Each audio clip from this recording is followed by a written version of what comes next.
Olá a todos, eu sou a Débora Deliberato, fonoaudióloga, membro do Comitê Científico da Isaac Brasil, coordenadora do Comitê de Comunicação Alternativa da Sociedade Brasileira de Fonoaudiologia. Recentemente estive participando do projeto Comunicação, que é um projeto de parceria entre a Isaac Brasil, a Abrapraxia, Comunicateia e a Associação Angemon Brasil. Nesse dia, em que eu estive com a Renata, com a Bruna, com a Carol, nós estivemos conversando a respeito dos parceiros de comunicação. Um tema muito importante quando nós trabalhamos a área da comunicação alternativa. Toda vez que nós trabalhamos, desenvolvemos um projeto, um plano de ações em relação às crianças, jovens e adultos que têm uma necessidade complexa de comunicação, nós precisamos pensar além das habilidades e necessidades, domínios daquela criança, daquele indivíduo, nós também precisamos pensar nas demandas, nas necessidades das outras pessoas que também compartilham com aquela criança, com aquele indivíduo. Nós também precisamos dar a escuta, das suas angústias, das suas necessidades, dos seus domínios. As pessoas que estão no convívio direto com esta criança com necessidade complexa de comunicação é um parceiro que pode e deve dar um suporte no momento do uso de um sistema, de um recurso de comunicação alternativa. Nossa, o que seria isso, né? Dar um suporte no uso de um sistema e de um recurso de comunicação alternativa? Vejam bem, na rotina de qualquer criança, no desenvolvimento, da aquisição e desenvolvimento de informações, de conteúdo, dos enunciados, é o adulto que desde o início, é o adulto no contexto familiar, que desde o início vai numa situação de interação, oferecendo informação, oferecendo troca, por meio de diferentes habilidades. A habilidade que é mais utilizada na nossa sociedade é a fala. A fala permite a troca de informações, permite que a gente entre em contato com diferentes pessoas e nesse contato com diferentes pessoas a gente aprende novas informações, mas a gente também usa as nossas informações e se coloca enquanto sujeito. Mas algumas pessoas não conseguem, não podem, por algum motivo, usar a fala como um meio de comunicação. Isso não significa que elas não possam ter acesso à informação e muito menos de externalizar os seus desejos, as suas angústias, os seus enunciados, o que de fato elas queiram se comunicar. Bom, então a gente precisa pensar como também instrumentalizar essas outras pessoas. Essas outras pessoas que nós chamamos de parceiros de comunicação, pode ser uma pessoa que tem muito vínculo com as nossas crianças com necessidades complexas de comunicação, como a mãe, o pai, o irmão, o melhor amigo, um vizinho, o vovô, a vovó, mas também pode ser pessoas que nem sempre têm um contato direto ou até mesmo um desconhecido, que muitas vezes a gente por acaso vai ter que entrar em contato ou quer entrar em contato. E o quanto é importante ter um instrumento para que essa pessoa solicite, dialogue, tenha trocas do ponto de vista da comunicação e da interação. Então, é muito importante a gente pensar, então, na nossa criança, nos parceiros de comunicação, mas além disso, quando a gente pensa no parceiro, é onde eles estão, Como que nós vamos oferecer de fato a melhor orientação, o melhor treinamento para esse parceiro de comunicação, dependendo do lugar onde eles estão e dependendo de qual é a tarefa. Então, normalmente a gente pensa com muito carinho,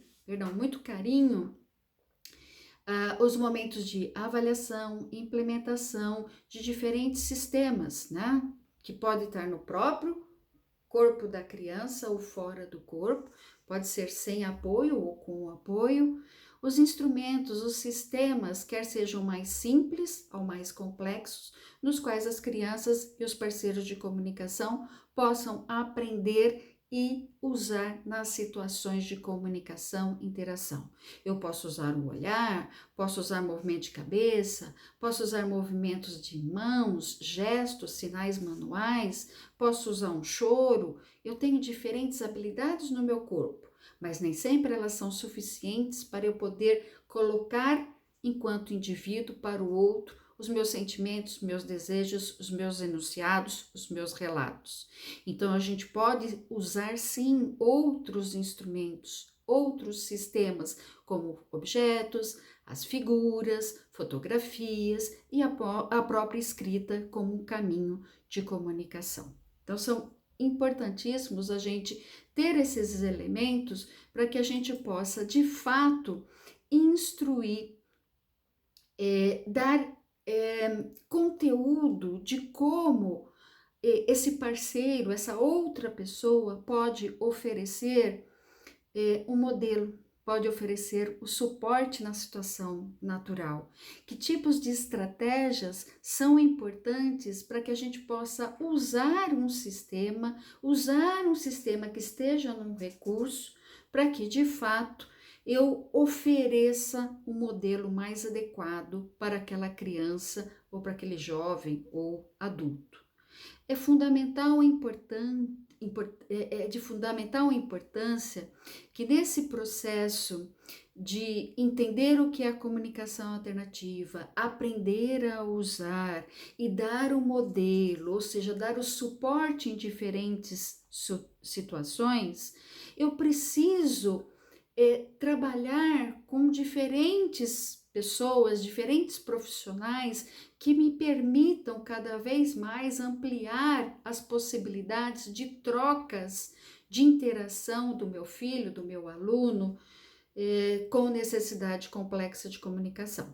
Por isso, os programas desenvolvidos devem e podem ter parcerias, né? Devem ser parceiros, família, escola, profissionais da saúde e demais pessoas que tenham conhecimento na área da comunicação alternativa.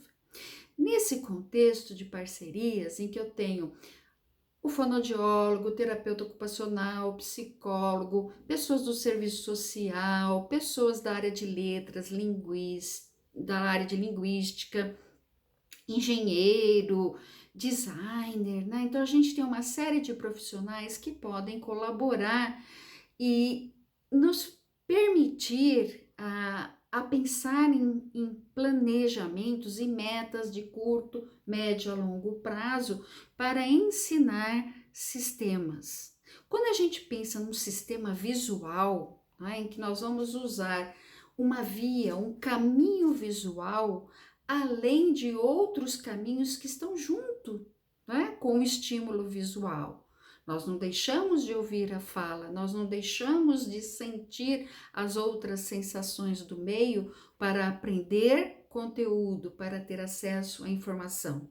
Mas a gente vai sim utilizar um sistema de imagens que nos permitem associar um conteúdo com aquela imagem. Então, muitas vezes a gente vai se apropriar de recurso.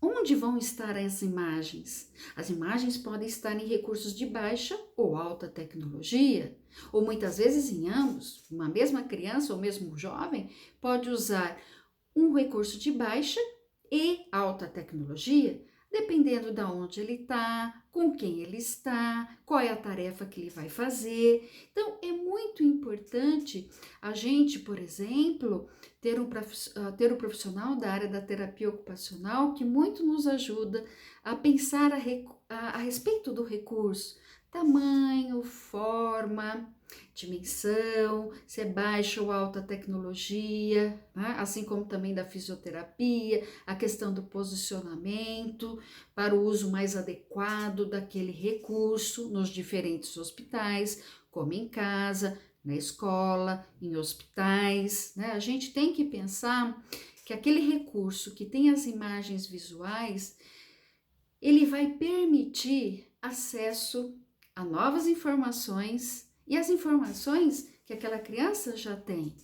Aquele recurso que tem um sistema de imagens, ou que tem a própria escrita, ou as letras para que o indivíduo possa escrever a sua intenção, permite interação. E quando permite interação, cada vez mais eu construo, eu uso o meu idioma, eu uso o meu sistema que representa sentido, né? E isso permite a construção da linguagem.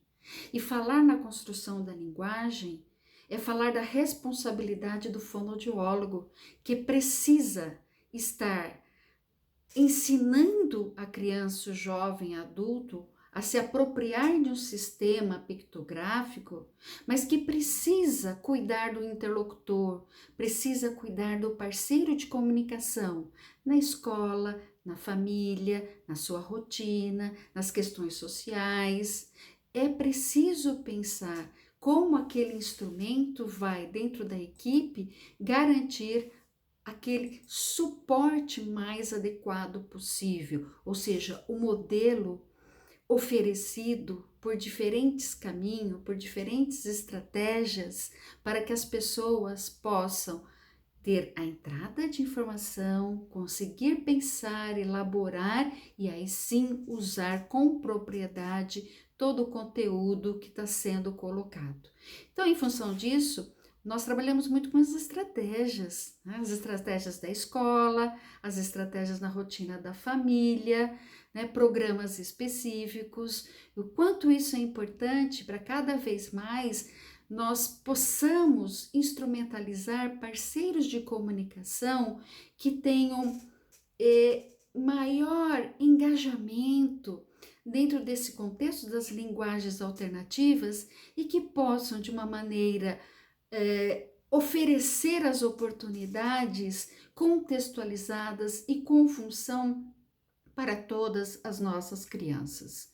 E chama a atenção que a escola, educação infantil, creches, como é importante utilizar os sistemas da área da comunicação alternativa, não só para as crianças pequeninas na intervenção, as crianças pequeninas com necessidade complexa de comunicação, na intervenção precoce, mas como é importante desde muito cedo